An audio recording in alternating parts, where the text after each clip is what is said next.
জামালপুরের বকশীগঞ্জ উপজেলার পুকুরের কুচুরিপানার নিচে ডুবে থাকা অজ্ঞাত ৫০ বছরের এক নারীর মরদেহ উদ্ধার করেছে পুলিশ। শনিবার ১৯ এপ্রিল বিকালে উপজেলার সাদুরপাড়া ইউনিয়নের মধ্য ধাতুয়াকান্দা গ্রামে রাস্তার পাশে একটি পুকুর থেকে ওই নারীর মরদেহ উদ্ধার করা হয়।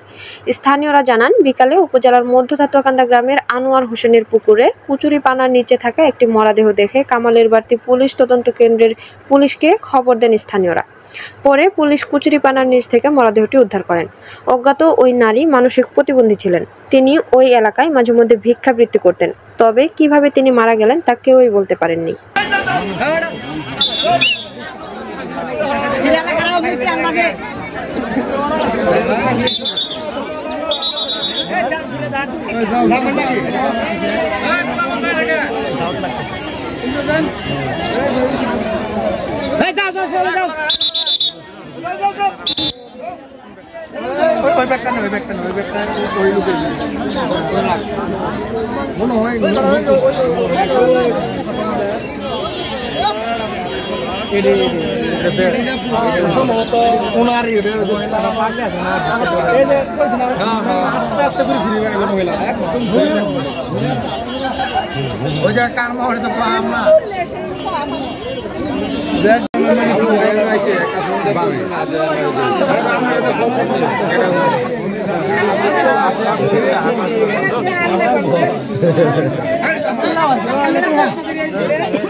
সামনে যে অটোটা এটা না উপরে কিতা বান্দা আর লোক নাই একা আর যে